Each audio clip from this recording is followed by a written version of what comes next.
Good morning. Today is, Wednesday, the 19th of September. I did not do a evening update last night. Yesterday was a busy day. We had our quarterly board meeting, and on the phone with us was Bob Kolosky from DHS, the new National Risk Management Center. It was great. We spent about 45 minutes together talking. The board gave Bob some really good feedback, and vice versa. Bob was providing great perspective going forward. It's really been a great partnership, and as a result of that partnership, new technologies have been developed, new requirements and use cases are being developed, and we've been testing a number of different processes and policy changes to help manage the sensitive information sharing environment. In particular, one of the processes we developed was a way to vet identities of people as they come into the various tiers of security within the SISE.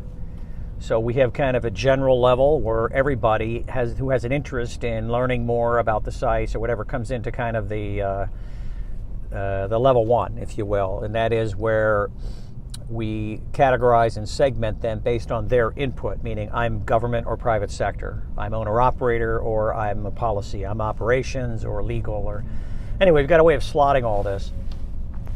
And in that tier one, we validate those emails. If they're not a US-based email, or there's issues that come back on the validation check, they're kicked out. So the idea then is to segment people. So we ran a test, very passive test.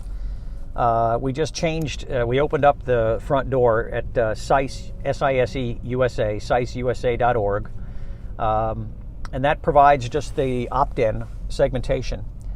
And it's kind of interesting. In 5 days, we had over 150 people from all over the country. I think we had 5 academic, 40 state and local government, 90 private sector, a couple of unknowns, and it filled up very quickly. And that's really without us turning on our marketing program. So that said, that seems to be working very well. The second piece of yesterday was a busy day. In the morning, we had two opportunities for solutions with data sets. One of them, very exciting, was we actually worked with ATRI, who is it's the American Transportation Research Institute, I think, American Transportation, yeah. And they do a lot of work for the commercial sector and DOT.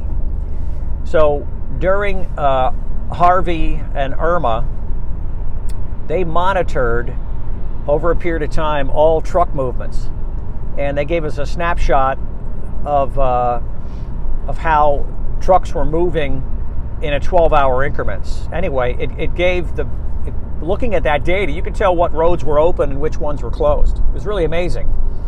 So we put that together yesterday. We sent that off to one of the utilities that's responding to Florence, and we'll see if there's an interest in that.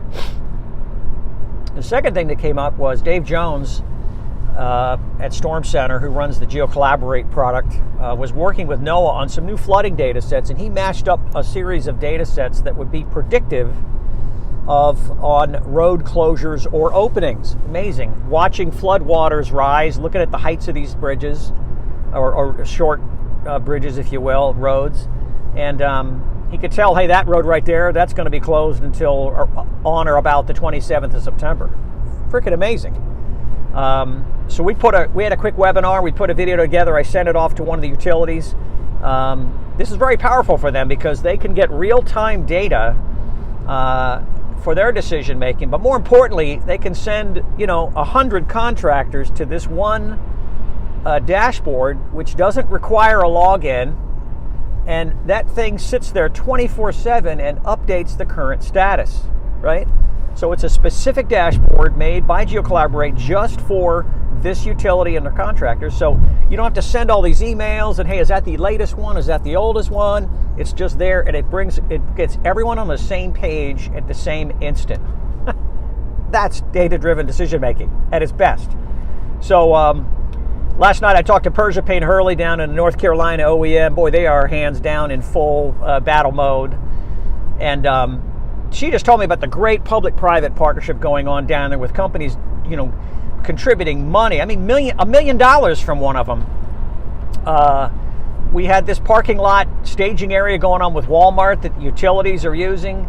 The CEO from Duke Energy actually mentioned it. Kudos to North Carolina and Walmart and the utilities for coordinating that.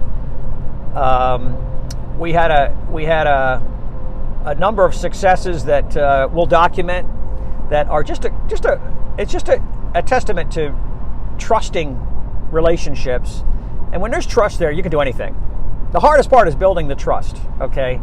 Because there's been so many cracks in the armor over the years, and elections destroy trust because new people, trusted government folks leave, new folks come in, and they don't trust private, and so it starts all over again. It's really sad. But I think we've found a way to overcome that, working with DHS, working with the private sector, and working with the state private sector folks. So anyway, yesterday was a busy day. Today we have our SISE data-driven decision-making workshop. This is our 6th quarterly workshop. It's today and tomorrow. It's going to be hosted at EEI down in Washington, D.C. So lots of new folks. I think food sector, fuel sector, food sector will be two big associations are going to be joining us here, and I think everybody's really trying to work to help kind of the overall effort. So anyway, just a lot going through my head at the moment. But I wanted to provide an update, at least on Florence, that now we're starting to see the creative solutions come out. Storm's gone, rescue's underway, but now the data aperture opens up. The trick is not more data. The trick is getting that data and turning it into a decision tool, which is what Dave Jones, the ATRI folks do. This is what our partners do day in and day out. It's fantastic. So we're watching for more. There may be one coming out on drones. There's some drone things creatively going on in North Carolina. And I'll leave it at that. Okay? So we'll provide an update later on this evening.